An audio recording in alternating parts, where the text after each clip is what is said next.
Kita dengar kajian-kajian, maaf, yang mengatasnamakan agama dan Tuhan. Kalau kita sodakoh katanya akan dilipat gandakan. Begitu kita berpikir dilipat gandakan, kita ini sudah berpikir kekurangan. Dan orang yang seperti ini sodakohnya bangkrut. Makanya banyak orang yang bertanya pada saya, kok saya sudah sodakoh banyak, tapi saya malah jadi bangkrut. Nah loh, karena sodakohmu itu tidak pakai cinta. Kamu sodakoh berbasis kekurangan, digerakkan oleh rasa ketakutan. Lihat saya semuanya. Kamu sodakoh karena kamu ingin melipat gandakan uangmu, tapi caranya salah. Syukur itu tanpa syarat. Oke? Baik, sekarang kita lihat ya.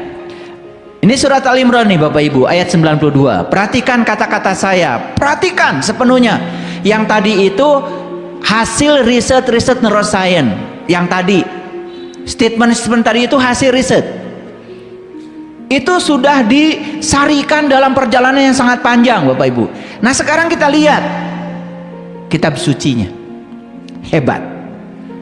Saya tuh kadang-kadang melihat ya, kok orang-orang yang bergerak di neuroscience, riset tentang psikologi, macam-macam, mereka ini bahkan tidak pernah cerita agama, tidak pernah cerita Tuhan, tapi mereka begitu luar biasa, bisa menyimpulkan kata-kata bijak yang hebat buat kita.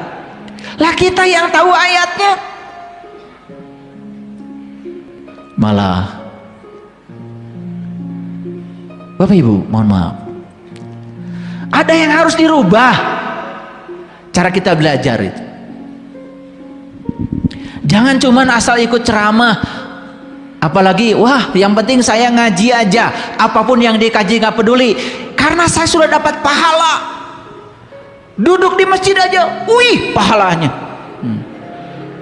Gitu saya tanya, pahala itu apa Bu? Teuing naon? Saya gini pikain aja ningali kata si pahala. Yang saya tahu pahala teh pahala kencana, bis.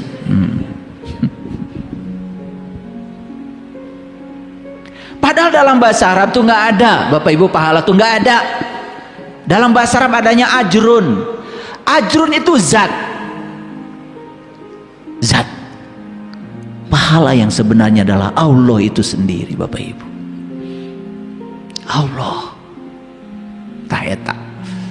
Sok kumaha carana supaya dugi ka dieu tah ngaos teh. Makanya pernah enggak ada pengumuman, Bapak Ibu barang siapa yang ikut kajian di Miskatul Anwar setiap jam 9 pagi yang disampaikan oleh saya, insya Allah dapat pahala. Pernah nggak ada pengumuman begitu? Rek datang heug teu juga kajian. Saya tidak pernah iklan. Bahkan sekarang saya bilang itu iklan undangan pengajian di YouTube hapus saja, nggak usah. Rek datang heug teu kajian. Belajar untuk datang karena digerakkan oleh kesadaran. Belajar untuk datang karena ada cinta, ingin berubah gitu. Bukan karena pahala, bukan karena surga, bukan takut masuk neraka. Nggak ada di sini gitu-gitu. Coba mulai dari situ ya. Betul? Nah, orang yang pengen surga nanti itu sebetulnya karena putus asa aja. Putus asa ayeuna susah. Sugan jeung sugan jaga ayeuna we geus ripuh komo jaga atuh, betul? Iya, kan yang menentukan masa depan tuh hari ini. Makanya saya bilang, hiduplah di sini hari ini sekarang dengan kesadaran, ya. Bahagia itu tidak usah digantungkan pada situasi. Bahagia itu adalah pilihan, ya, dalam diri kita. Yuk perhatikan.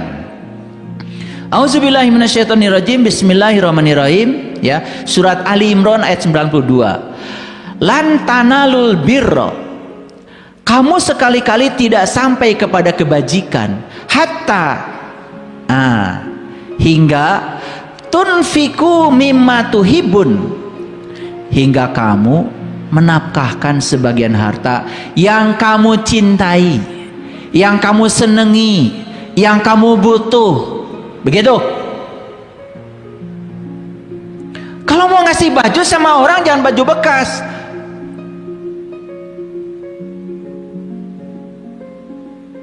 Dikasih judul lagi, ini bekas juga layak pakai. Kan kumana ya mesti dipakai. Hayang nyewit saya maka jelema gitu. Udah gitu ngakunya dermawan lagi. Dermawan mana? Dia itu buang sampah dengan berpura-pura dermawan. Betul nggak? Kalau mau ngasih nih orang di jalan, jangan uang yang kamu nggak pakai. Itu uang yang 500 perak, 1000 perak itu yang nunggah gorolong teh. Kumane kayak geus teu dipake. Teu payu. Coba belajar ngasih itu sesuatu yang orang lain kalau pakai itu manfaat. Cenah kadengian ya kuno paralit. Dan kalau masih begitu hidup kita, Bapak Ibu percaya sama saya, itu uang hese. Karena apa? Merege hese. Bahasa India nama begitu. Uang itu menyenangi orang-orang yang bahagia ketika memberi. Ketika dia itu bahagia, tidak merasa berkurang, terus merasa berkelimpahan. Nah, uang itu rindu sama orang-orang kayak gitu. Ini model-model yang tadi itu. Uang. Boro-boro rindu, hayang panggih gente.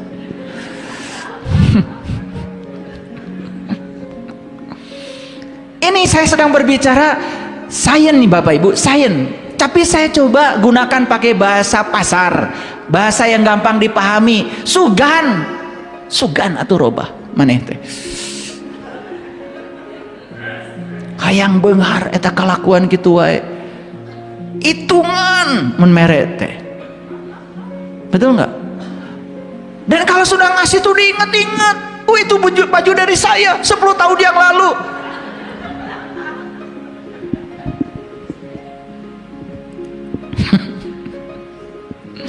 Perhatikan ayatnya Bapak Ibu. Ini keren gak ayat ini? Keren. Ini ayat dibuat dalam satu buku namanya Letting Go yang nulis David Hawkins. Dia nggak ngerti ayat ini, tapi isi buku Letting Go itu persis ayat ini. David Hawkins mengatakan kalau kamu ingin berkelimpahan, masuklah frekuensi cinta dan syukur. Itu bahasa David Hawkins. Ih ayatnya tiba heula geus aya. David Hawkins can lahir kayak geus aya. Sing ngalarti itu maneh teh. Saya saking sayang sama kalian itu. Aduh, gimana ya? Udah kerja keras, waktu banyak. Ari duit kurang wae. Kajian piknik makal.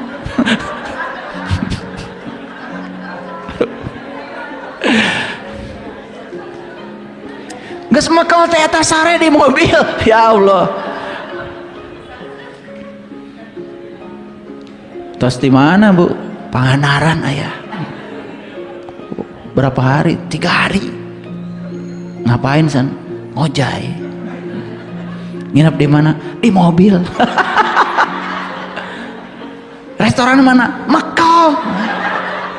Ya Allah. Ini kayak gini-gini nih. Kayak gini-gini ya. Nah, nanti saya kasih tahu ya, nanti ada hasil riset lagi itu. Dan apa saja yang kamu nafkahkan, sesungguhnya Allah tahu, Bapak Ibu. Nih, dengerin saya.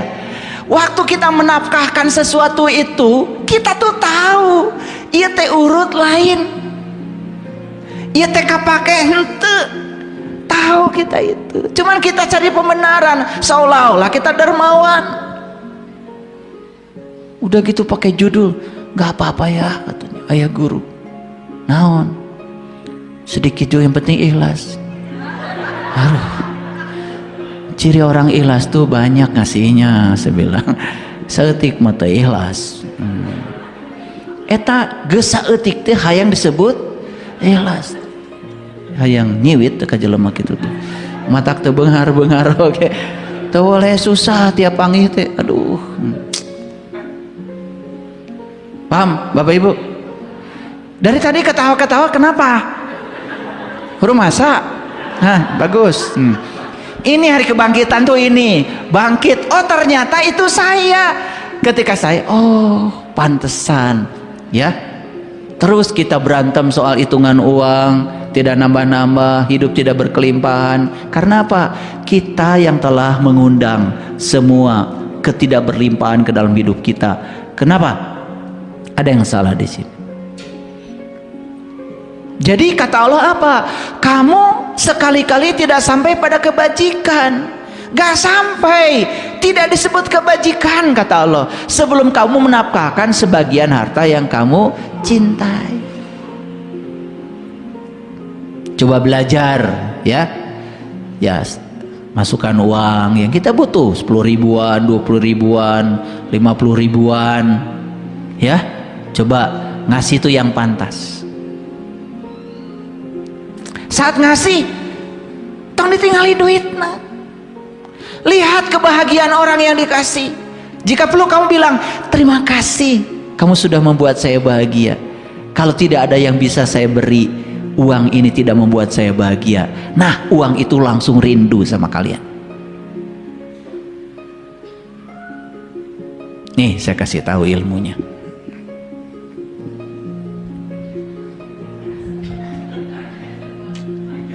Saya selalu bawa uang. Kenapa? Karena sudah niat nanti saya mau ngasih uang. Kalau uang sudah masuk di sini, udah dikeluarkan dari, udah masuk saku ini, saya nggak pernah bawa ke rumah lagi. Pasti nanti akan saya habiskan. Dan saya kalau mengasih uang, saya gini modelnya. Ini yang depan, yang Pak Karno ini, Pak Hatta. Ini saya imajinasikan keberlimpahan. Yang belakangnya bukan keberlimpahan. Karena uang ini menjadi satu, karena menyatu antara positif dan negatif, keberlimpahan dan ketidakberlimpahan, cinta dan ketiadaan cinta. Makanya saya kalau ngasih uang, itu saya tidak pernah salah. Jadi kalau ngasih uang begini, sini. Kamu nggak akan kaya. Nah, ini calon orang kaya bener. Nih kalau ngasih uang ini nih ya, saya ngasihnya tidak terbalik. Yang saya berikan ini bagian depannya, keberlimpahan. Terima, keberlimpahan bagi saya.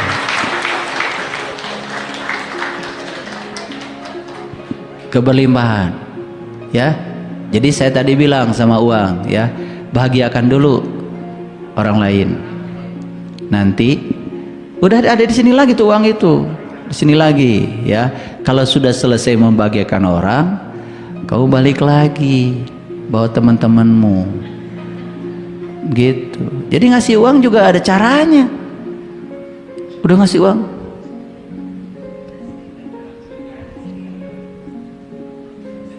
siapa lagi?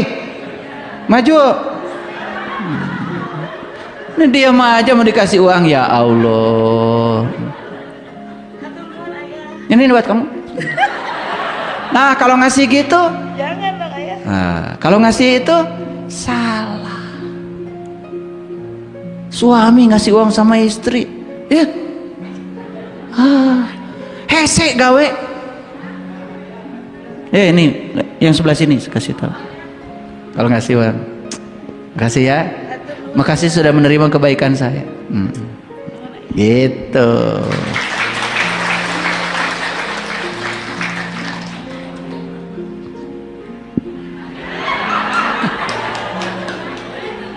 Siapa lagi?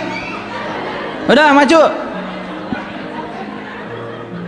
Ya, ya terima kasih ya. Kamu sudah menerima kebaikan saya. Terima kasih kamu sudah menerima kebaikan saya. Iya nu cari cing wae eueuh kahayang. Terima kasih. Terima kasih. Terima kasih. Awas, awas, awas. Terima kasih. Mundur dulu. Terima kasih.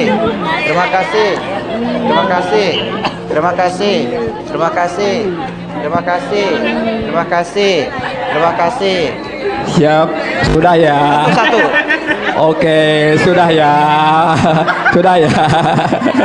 Oke, perhatikan Oke, saya. ya. Siap. Coba kalian lihat yang terima uang bahagia? Lebih bahagia lagi saya. Lebih bahagia lagi saya. Gitu. Rajin merek, kaduhung tah kamera merek kasih eta tuh. Kalau ngasih ya ngasih, los. Coba perhatikan saya. Belajar begitu. Mau belajar begitu? Iya. Tadi yang terima uang bahagia nggak? Coba, mohon maaf. Yang saya kasih itu jumlahnya tidak banyak, tapi cinta saya yang saya tumpangkan di situ besar sekali. Saya menumpahkan cinta loh, bukan ngasih uang. Dan tidak memberi uang saya tadi, karena semua pemberian buat diri saya sendiri.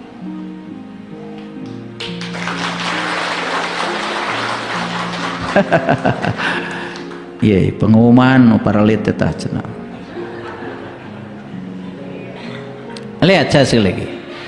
Sukses itu bukanlah kunci kebahagiaan, tetapi kebahagiaanlah merupakan kunci sukses. Nih lihat saya semua. Jangan nunggu sukses untuk bahagia. Udah bahagia sekarang aja. Sukses sudah menunggu Anda. Orang yang menunjuk baru bahagia ketika sukses. Nih saya kasih tahu, selamanya kamu nggak akan sukses. Di situ-situ aja. Karena di sini nih ya, di jantung ini ada medan elektromagnetik yang kekuatannya 5.000 kali belum dikirim ke sini. Di sininya gak bebas.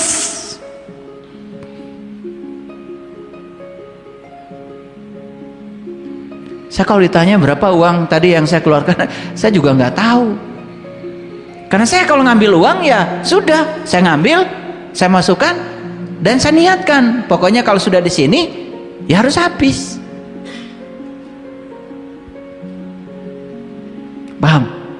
Oke. Bila kita merasa benar-benar senang akan suatu sukses, ini belum sukses, tapi sudah merasa senang sebelum sukses. Nah, tak peduli sukses itu milik siapa, kita telah melekatkan sukses itu kepada diri kita sendiri.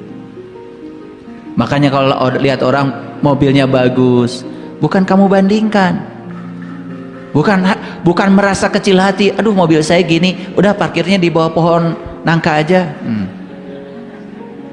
Bukan gitu, nggak usah dibandingkan, tetapi rasakan kebahagiaan orang lain yang mobilnya lebih bagus dari kita.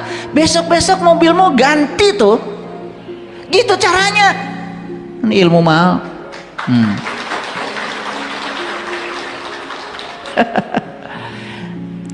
Tebarkan kepedulian, kebaikan, pengertian, cinta. Belajar kepedulian, kebaikan, pengertian, cinta kepada siapapun, sekecil apapun kepedulian itu, dan lakukanlah semuanya tanpa pamrih.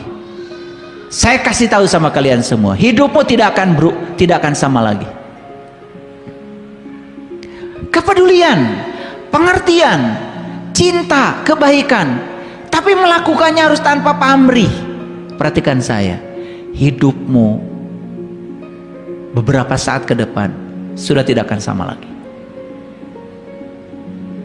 Bentuknya apa? Silahkan bentuknya apa saja. Bentuknya apa saja.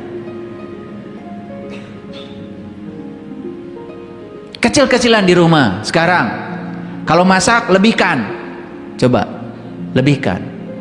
Tapi lebihkan cinta dasarnya, bukan ingin kenyang, bukan.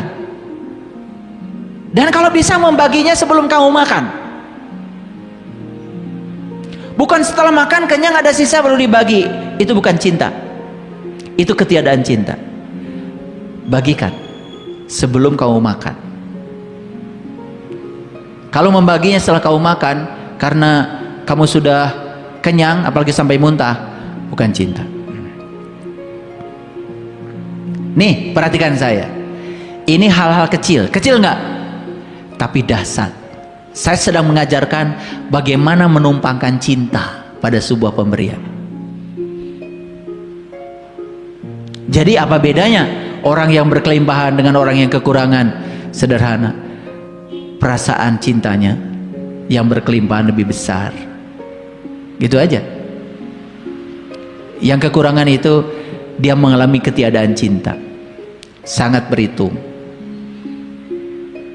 Saya pernah naik mobil, di situ ada suami istri. Ini pengalaman saya, teman dia.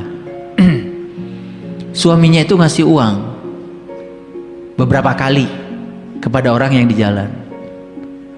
Ternyata istrinya marah besar di depan saya, masih di mobil.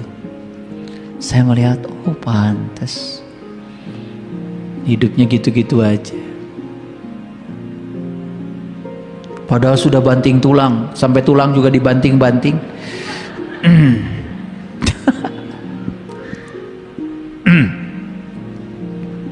Bapak Ibu, dalam Quran surat Al-A'raf surat ke-7 ayat 55, Allah berfirman, Ud'u rabbakum tadarruan wa khufyatan innahu la yuhibbul mu'tadin. Berdoalah kepada Tuhanmu dengan penuh rasa hormat dan tersembunyi. Dengarkan kata-kata saya. Ini cara berdoa yang diajarkan Al-Quran. Dan saya kok melihat cara berdoa yang selama ini saya lihat di masyarakat, kok nggak cocok ya dengan ayat ini. Ternyata di Quran cuma dua. Kalau kamu ingin berdoa kepada Tuhanmu, kata Quran, satu, tadoru, harus penuh rasa hormat. Yang kedua, tersembunyi, khufyah. Itu cara berdoa. Gak ada di ayat lain cara berdoa, cuma di ayat ini. Catat tuh, Al-A'raf surat ke-7 ayat 55.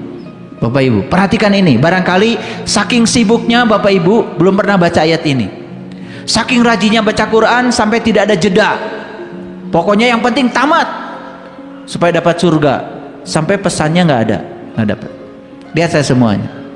Jadi berdoa itu ternyata dua. Satu, tadoru, penuh rasa hormat. Yang kedua, sekarang mau nanya, Bapak Ibu, tahuan mana Bapak Ibu dengan Allah? Yang benar. Tahuan Allah? Oke. Kenapa tuh Bapak Ibu suka ngatur-ngatur Allah? Jawab dong. Karena diajarkannya begitu, betul nggak? Itu. Saya juga terkejut ketika saya membaca kamus bahasa Arab. Ini kan di Quran, coba, ud'u ila sabili rabbika. Ud'u, kita artinya mengajak. Ajaklah ke jalan Tuhanmu. Itu banyak tuh kata ud'u gitu. Jadi doa dalam bahasa Arab. Ini saya juga terkejut ketika baca kamus. Ternyata doa itu bukan permintaan. Doa itu ternyata undangan, ajakan. Allah itu ingin dilibatkan, disertakan sebetulnya. Ingin dirasakan kehadirannya kalau beliau itu ada. Kenapa kamu mesti khawatir gitu? Makanya cocok dengan temuan neurosains. Ternyata doa itu yang dikabulkan, bukan yang kamu ingini, tapi yang kamu yakini. Apa yang kamu yakini? Yang diimajinasi oleh pikiran kita, yang sudah diberi energi oleh rasa kita. Itu doa. Jadi doa itu apa? Doa itu sebetulnya getaran. Doa itu vibrasi. Makanya kenapa ada ibu tempo hari yang dari Manado itu, masih ingat? Beliau sharing, asalnya mengatur-ngatur Tuhan, dia ubah doanya. Terima kasih Tuhan, omsetku sudah 1 miliar. Dan dia merasakan seolah-olah omsetnya setiap hari 1 miliar, benar-benar 1 miliar. Itu yang disebut dengan syukur, cinta. Nah, sekarang saya mau nanya, jadi doa itu harus tadoru, kata Allah, penuh rasa hormat. Kalau penuh rasa hormat, ya berikan penghormatan kepada Allah yang Maha tahu segalanya. Bukan kitalah mengatur-ngaturnya. Ketika Allah ngikuti keinginan kita disebut dikabul. Ketika nggak ngikutin keinginan kita, Allah tidak mengkabul. Makanya doa dibagi dua, ada yang dikabul, tidak dikabul. Ya Allah, saya tidak menemukan itu di Quran. Allah mengatakan, wa idza sa'alaka ibadi anni fa inni qarib ujibu da'wata da'i idza da'an wal yastajibuli. Di Quran tidak ada doa yang tidak dikabul. Semua doa dikabul, tapi doa itu bukan keinginanmu. Doa itu adalah getaran yang sampai kepada Allah. Lihat saya semuanya. Di sini menginginkan uang, tapi getaran tentang uang negatif di sini. Itu yang nyampe kepada Allah. Jadi bukan doa itu tidak dikabul. Semua doa sudah dikabul, tapi yang dikabulkan yang frekuensinya paling kuat. Contoh, lihat saya semuanya. Pengen pasangan lebih baik. Doanya tentang pasangan baik 5 kali. Ari ngobrolkeun kagorengan eta 1000 kali, ta eta anu terkabul. Bilang aja sama Allah, doa saya tidak dikabul. Dikabul, cuman yang direstui yang paling tinggi frekuensinya. Paham sekarang? Makanya itu kumpulan doa-doa mustajab itu udah dikumpulin aja, kasih saya semua, biar di kilo. Udah gitu ada tempat-tempat mustajab. Wah, tambah lagi nih, seolah-olah Allah tuh cuma di mustajam. Apa multajam tuh? Multajam. Multajam itu tempat di antara Hajar Aswad dan pintu Ka'bah. Waduh, itu tempat di sana sempit banget. Ada yang gelantungan. Karena itu tempat yang paling mustajab. Pengkabulan doa. Makanya pergi haji, pergi umroh, tujuannya udah jelas, ingin lebih ngatur lagi Allah, biar Allah tunduk patuh sama keinginan kita. Wah, sukses ngatur Allah. Emang Allah bisa diatur? Sesungguhnya Bapak Ibu, Allah adalah energi universal tanpa batas di semesta ini. Dia hanya menangkap energi, vibrasi, frekuensi yang kita getarkan kepada beliau. Mana yang paling kuat, itu yang akan terjadi. Paham? Jadi semua doa dikabul? Baru sadar sekarang. Ulangi, semua doa dikabul? Mana yang dikabul? Yang paling tinggi frekuensinya, energinya, vibrasinya. Kita minta sesuatu pada Allah, tapi keraguan paling besar, keraguan yang dikabul. Dikabul nggak? Dikabul. Mana yang dikabul? Yang paling besar energinya. Ulangi kata-kata saya. Masa Quran salah? Ulah jelas kok di Quran. Wal yastajibuli. Ya. Tapi harus diikuti. Ikuti hukum semesta. Ud'uni astajib lakum. Siapa yang berdoa kepadaku pasti dikabul. Itu ayatnya. Keren? Ada nggak doa tidak dikabul di Quran? Gak ada. Paham sekarang? Paham? Baru sadar? Semua doa dikabul? Oke. Doa apa tadi? Getaran, frekuensi, vibrasi, energi yang terkuat yang kita pancarkan pada semesta. Clear sampai sini? Kok saya nggak sukses? Nah, coba kamu berpikir sukses berapa kali sehari semalam?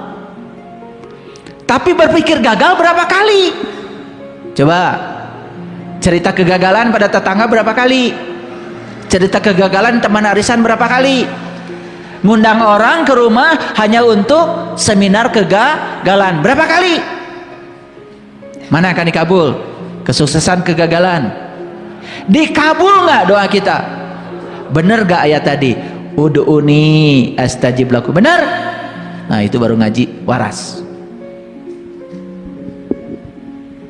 Gak ada doa tidak dikabul.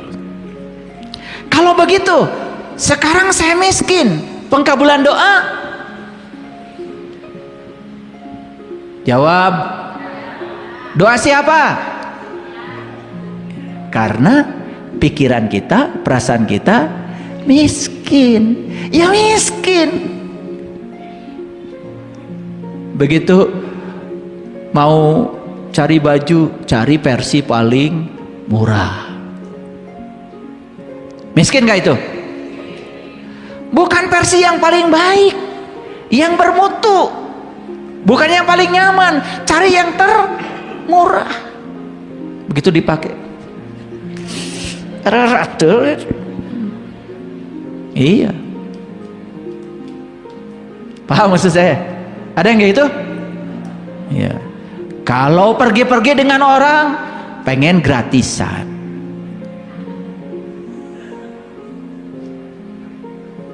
betul nggak? Tangannya selalu di bawah, nggak pernah di atas. Ya, perasaannya seperti itu.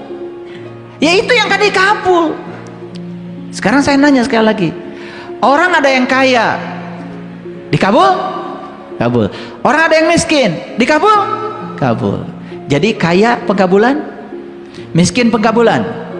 Karena itu frekuensi yang dia pancarkan. Clear sekarang?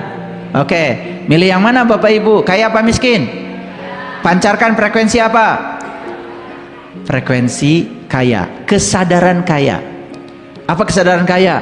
Alam semesta ini kaya tanpa batas, tidak akan pernah kurang, pasti selalu cukup. Semua orang di semesta ini kaya, Allah yang Maha Kaya tidak berkurang kekayaannya.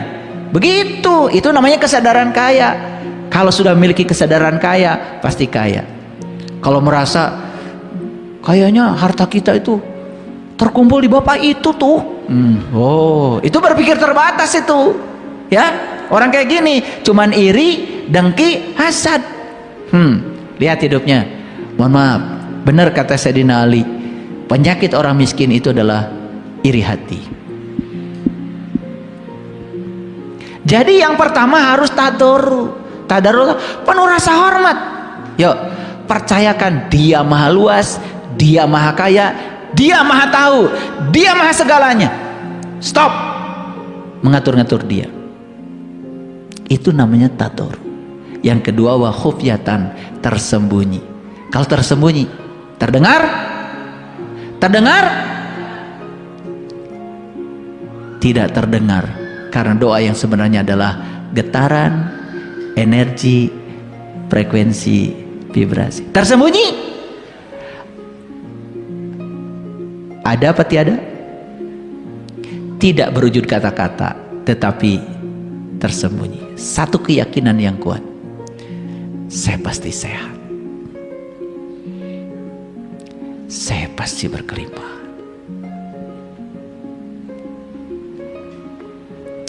Pernah nggak Bapak Ibu mendengarkan kajian ayat ini? Di mana? Nah, di sini.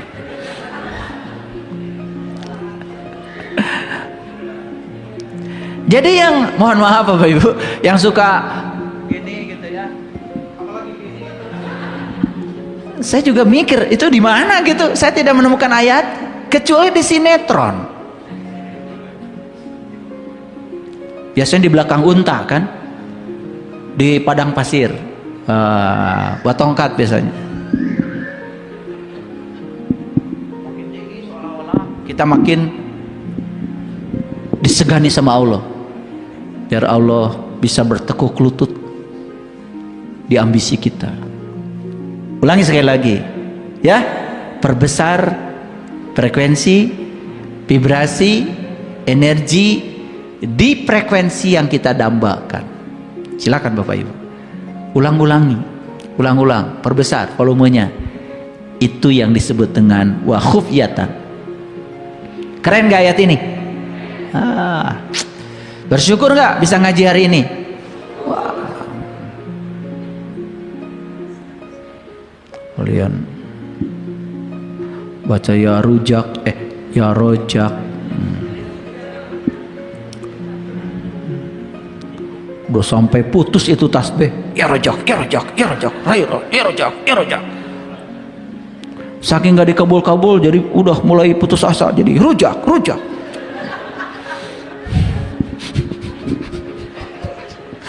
Itu frekuensi apa itu? Yang disebarkan frekuensi putus asa.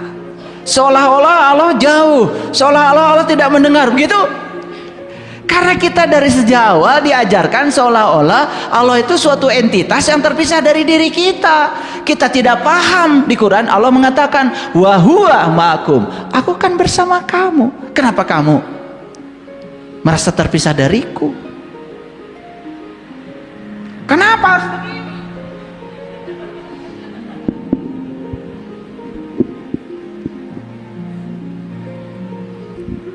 Paham ayat ini? Oke. Bapak Ibu, ingat ya, harta uang bukan tujuan. Bahkan harta uang bisa dilompati. Bisa? Bisa. Tapi orang yang punya keyakinan bahwa segala sesuatu itu harus dihadirkan oleh uang, dia akan mencari uang. Padahal kalau uang setelah ada, kan gak pernah dipakai uang. Saya pakai baju gak pakai uang. Saya pakai laptop gak pakai uang. Saya mau bangun masjid ini pakai semen, pakai batu, bata, mana coba? Betul nggak? Apakah uang pernah hilang? Tidak. Uang itu hanya jalan-jalan dari dompet ke dompet. Lihat saya semuanya. Uang itu hanya jalan-jalan dari dompet ke dompet. Kalau dia jalan-jalan, suatu saat pasti masuk lagi di dompet saya. Kalau rindu uangnya, betul nggak? Ya kan cuma jalan-jalan aja. Saya pernah itu, saya tanda itu uang beberapa, kemudian saya bagikan itu. Itu kurang lebih beberapa tahun itu saya masih ingat tanda tangan saya. Balik lagi tuh uang, udah lecek.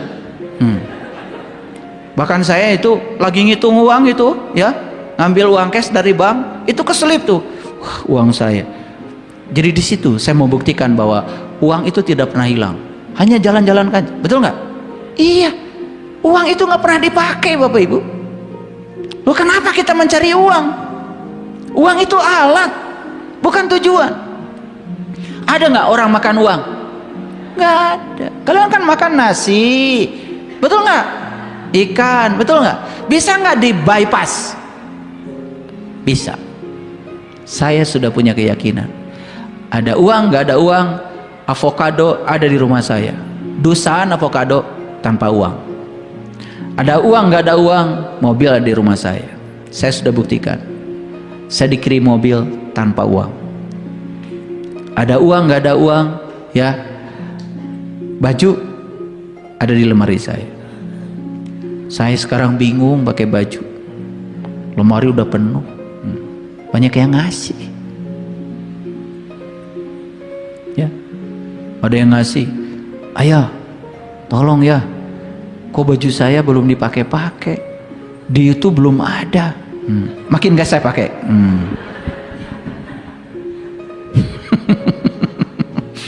Ternyata pengen iklan lewat saya. Nanti kalau saya lupa pakai baju itu, baru saya pakai. Ya itu. Jadi sudah ada muatan dari awal. Itu kalau mau ngasih, ngasih aja. Coba belajar begitu ya. Ya. Jadi uang tujuan atau alat? Ingat, jangan berfokus pada uang. Makanya segala sesuatu bisa di bypass. Nah, tidak boleh melanggar hukum alam. Jangan menempatkan uang di atas Allah, di atas cinta, di atas kekuatan positif. Perhatikan saya, ada nggak orang yang cari uang menyakiti orang lain? Ada nggak orang yang cari uang menipu orang lain? Banyak. Lihat kehidupannya. Semua yang melanggar hukum cinta, hukum alam, dia tidak akan pernah mendapatkan keberkahan. Jadi mulai sekarang jangan percaya kalau ada orang yang ngiming-ngiming itu ini uang besar ini dengan cara pintas. Jangan percaya. Itu semua pasti penipuan, apalagi melipat gandakan uang. Wah, pakai ayam hitam, domba hitam, kuda hitam, sapi hitam, serba hitam. Itu pasti masuk ke dunia hitam. Ya, Bapak Ibu. Oke, perhatikan saya semuanya. Bagaimana supaya kita bebas dari kefakiran tadi? Karena kefakiran itu berpotensi untuk mengantarkan kita pada kekafiran. Ujungnya kita akan terlibat dalam sebuah frekuensi rendah. Ya, terjebak di frekuensi rendah itu sisa kubur itu. Bapak Ibu, makanya banyak orang yang pura-pura di luar seolah-olah bahagia padahal di sininya menderita. Banyak yang gitu. Itu siksa kubur itu. Karena apa? Enggak selaras pikiran, perkataan dan tindakannya enggak selaras. Satu, miliki keseimbangan antara doa dan usaha. Tadi sudah saya ajarkan bagaimana meningkatkan volume perasaan terhadap uang. Ya. Tapi jangan sampai mengerjakan sesuatu demi uang. Ingat ya, demi Allah, karena Allah, uang pasti mencari kita. Ya. Nah. Jadi memiliki keseimbangan antara doa dan usaha. Apa doa tadi? Getaran, frekuensi, vibrasi, energi. Kita pertahankan di dimensi yang kita mau. Oke? Percaya kalau Allah Maha Kaya? Yes, kalau Maha berarti sekalipun semua manusia di bumi ini kaya raya, tidak akan berkurang kekayaan Allah. Nggak usah takut. Makanya jangan iri sama orang kaya, karena kekayaan itu sebetulnya tanpa batas. Nah, mereka yang selalu memiliki keyakinan kalau kekayaan itu berbatas, hati-hati. Perhatikan ayat Quran surat Al-Hadid ayat ke-24. Orang yang kikir dan menyuruh manusia berbuat kikir, dan barang siapa berpaling, maka sesungguhnya Allah dialah yang maha kaya lagi maha terpuji. Jadi Allah berulang kali mengatakan, fa innallaha huwal ghaniyul hamid. Ya, itu. Orang kikir akan menyuruh manusia berbuat kikir. Makanya Bapak Ibu perhatikan saya, silakan bergaul dengan orang yang kikir, yang suka hitung-hitungan. Pasti kalian kecepretan tuh sifatnya. Ya, ingat ya, orang kikir itu bermental miskin, perasaannya miskin. Ketika dia memberi, ada yang berkurang dalam dirinya. Ya, saya praktek tingkatannya udah dalam banget, tapi saya tidak akan bagikan. Saya udah coba praktek yang lebih dalam lagi, lebih ekstrim lagi. Ya, ini ayat-ayat ini. Wah, ternyata luar biasa. Makanya Bapak Ibu, ayat-ayat Al-Quran itu harus dipraktekkan, bukan dihafalkan Arabnya. Buat apa kalau kita nggak dapat petunjuknya? Ya, hafalan itu tidak akan bisa menolong kita. Yang berikutnya, jaga keseimbangan berkarya dan berbagi. Ingat saya, setiap berkarya harus ada keinginan untuk berbagi. Awas, kalau berkarya harus ada keinginan untuk berbagi. Perhatikan saya, kalau Bapak Ibu berkarya apalagi hanya untuk diri sendiri, uang tidak rindu. Tapi kalau berkarya sudah ada keinginan berbagi, lihat saya semuanya, setiap kita melakukan apa karena ada niat ingin berbagi. Saya ingin berbisnis karena saya ingin berbagi. Saya ingin bikin usaha karena saya ingin berbagi. Perhatikan saya, uang rindu. Selanjutnya, hati-hati Jangan pernah bilang uang, harta adalah penghalang spiritual. Kan sekarang ini banyak yang mengajarkan kalau uang, harta katanya penghalang masuk surga. Benar-benar itu uang dan harta tidak akan rindu sama kamu. Sekarang jadikanlah uang dan harta bagi saya adalah pendorong saya masuk surga. Kenapa? Bukankah saya bisa melihat kebahagiaan orang dengan berbagi? Aneh ya. Banyak yang suka ceramah agama, ya, anti terhadap dunia. Tapi giliran rajaban, muludan, minta sumbangan. Karena loba duit teh minta sumbangan teh. Apal saya tama? Tekan loba boga duit. Padahal tiap hari mah khutbahnya menjelek-jelekan. Betul nggak? Kasihan tuh bapak ini ngurusi dunia terus. Makanya jangan suka usil ya sama orang lain, ya. Emang tugas kita ke dunia ini ngurusi apa sih? Kan ngurusi dunia. Oke, ngurusi akhirat mah di akhirat. Ya, tugas kita di dunia ngurusi apa? Ngurusi dunia dengan bekal spiritual. Kita ini adalah makhluk akhirat yang sedang dikaryakan di dunia. Makanya urusi dunia dengan bekal akhirat. Itu yang benar. Ngurusi dunia kalau berbekal akhirat pasti berlaku adil, tidak akan menyakiti orang, tidak akan merampok hak orang. Gitu baru benar. Paham? Oke. Lanjut. Setiap usaha, coba jangan melekat pada hasil. Kenapa? Kalau melekat pada hasil, kita tidak punya kemungkinan lain. Lihat saya semuanya. Bapak Ibu berbuat baik, berharap kebaikan dari orang itu. Berarti tidak ada kemungkinan dong kebaikan dari orang yang lain. Betul nggak? Tapi kalau kita berbuat baik kepada si A, dilepaskan, mungkin kebaikan dari B, dari C, dari D, dari E, dari F sampai Z. Kemungkinannya lebih banyak. Nah, perhatikan saya. Kita selama ini sering menyempitkan kemungkinan. Betul? Iya. Bahkan orang yang kerjanya hanya untuk uang. Perhatikan, uang dia hanya dari tempat kerja itu. Tidak ada tempat lain. Tidak berlaku ayat wa yarzuqhu min haitsu la yahtasib bagi dia. Yang berikutnya, pancarkan energi, frekuensi, vibrasi di dimensi syukur dan cinta.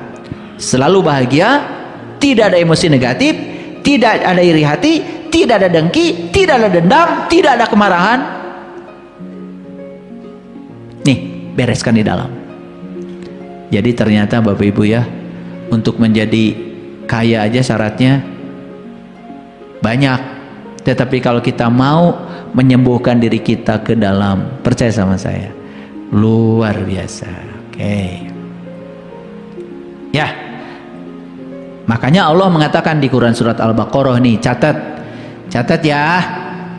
Al-Baqarah 263. Qaulum ma'rufun wa magfiratun khairum min sadaqatin yatba'uha ada. Wallahu ghaniyun halim.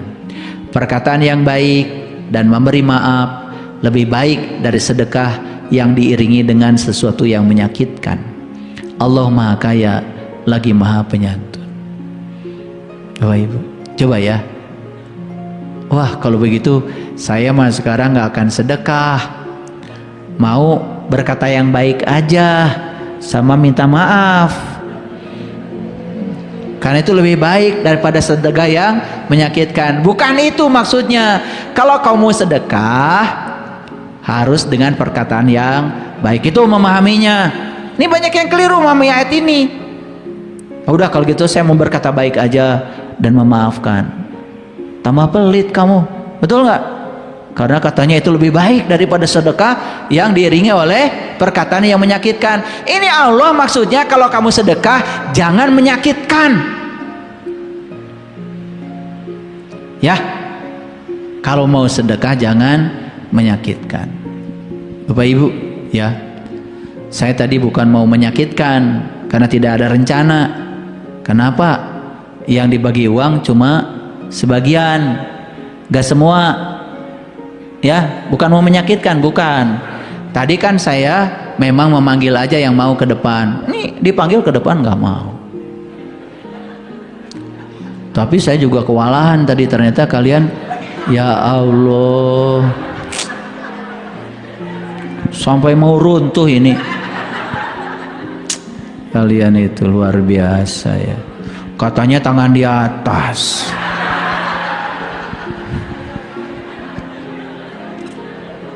Ternyata saya ngajar ngaji hari ini gagal itu ya. Katanya tangan di atas tadi. Giliran saya tangannya di atas, yang di bawah rebutan. Jadi saya pernah waktu itu ya bagi sembako, saya bagi sembakonya nggak mau di suatu tempat. Jadi begitu ada tempat yang kelihatannya oleh saya butuh, saya berhenti mobilnya situ. Wah, luar biasa itu. Saya waktu berhenti di Cimindi tuh, di bawah jalan layang itu. Saya ngeluarin sembako itu. Awalnya cuma 5-6 orang, tiba-tiba Gojek berhenti di situ, ini berhenti di situ. Wah, jalan macet. Tiba-tiba saya kejepit itu, nggak bisa ini lagi. Waduh, saya bilang luar biasa ya. Ya, seperti itu ya. Ya, saya cuma melihat itu juga bukan kesalahan. Mohon maaf Bapak Ibu. Bayangkan ya, selama ini kita belajar agama dari kecil, bahkan diajarkan untuk menerima takdir, bukan menciptakan takdir. Maaf ya, betul nggak? Dari kecil kan diajarkan menerima takdir gitu, bukan menciptakan takdir. Padahal takdir bisa diciptakan, bisa. Kita ini kreator takdir kita. Kita ini yang namanya manusia diberi tanggung jawab oleh Allah menjadi arsitek dari kehidupan kita sendiri. Kalau yang lain tidak diberi tanggung jawab tuh, karena mereka hidupnya begitu-begitu aja, kuda, sapi gitu aja. Manusia itu diberi tanggung jawab oleh Allah sebagai khalifah untuk menjadi arsitek, untuk mengarsiteki kehidupan dia. Makanya sekarang diubah kata-katanya, bukan menerima takdir, tapi menciptakan takdir. Ternyata takdir saya adalah urusan saya. Saya mulai sekarang akan menciptakan takdir dengan pikiran saya, perasaan saya. Saya akan luapkan rasa syukur dan cinta dalam diri saya, karena ternyata alatnya semua sudah disediakan Allah kepada saya. Namun alat ini selama ini tidak saya gunakan. Bapak Ibu, jadi ayat ini mengatakan, kalau kamu mau bersedekah, iringilah dengan perkataan yang baik. Jika orang itu mengatakan yang tidak baik kepada kamu karena kamu sudah bersedekah, maafkan. Itu maksudnya. Ini bukan pilihan ganda. Dan banyak yang menerjemahkan ayat ini pilihan ganda. Lebih bagus berkata baik dan memaafkan aja. Gak usah sedekah. Itu lebih baik. Itu yang keliru mami ayat. Ini ayat nyuruh sedekah. Cuman kalau sedekah, kamu harus berkata baik sama orang. Kalau orang yang diberi oleh kita tidak berkata baik, maafkan. Besok tetap dikasih. Gitu. Paham? Inilah hukum alam. Seperti matahari. Kamu mau keluar rumah atau nyumput di kamar, tetap dia bersinar. Kamu mau bangun tidak bangun, dia tetap bangun di jamnya. Gitu. Jadi matahari sudah mengajarkan kebaikan itu dilakukan terus menerus tanpa syarat. Lihat saya semuanya, terus menerus tanpa syarat. Kalau itu dilakukan, perhatikan saya, berarti kita sudah menjadi magnet. Nah, berbicara magnet, nih, kalau ini magnet, ya, saya naruh paku di sini, ketarik. Nanti paku yang ini bisa menarik paku lagi, bisa menarik paku lagi. Dulu pernah praktikum mungkin waktu SD. Pernah SD kan? Kenapa? Karena paku ini berada dalam medan magnet. Setiap magnet memancarkan medan. Apapun yang berada di medan itu akan ketarik ke magnet itu. Jadi sebetulnya Bapak Ibu sederhana. Ingin menarik apa dalam hidup? Gampang. Pancarkan medan magnet kita, supaya yang ingin kita tarik masuk di medan kita. Ya, ulangi. Pancarkan kekuatan magnet kita, supaya apa? Supaya magnet kita punya medan magnet yang luas. Setiap yang kita inginkan, kalau sudah masuk di medan kita, itu akan tertarik kepada kita. Nah, hari ini saya sudah ngasih tip-tip yang sangat jitu. Tinggal dicoba, praktekkan. Jadi mulai sekarang belajar yang sederhana aja. Belajar memberi dan berterima kasih pada orang yang diberi, dan tanpa ada keinginan untuk dibalas. Belajar memberi yang terbaik. Jangan memberi yang sudah rusak, memberi yang tidak berguna, memberi yang orang lain, ya, yang kita sendiri sudah tidak butuhkan. Coba kalau bapak ibu mau ngasih kerudung sama orang lain, nah, beli 2 kerudungnya, benar-benar kasih. Jika perlu mereknya sama, harganya sama, iya mah pada kurbatur kukurilingan yang anu murah. Taya moal bengar-bengar nu kieu ya. Aikur maneh nama di PPJ, aikur mereka batur mah pasar baru. Paham?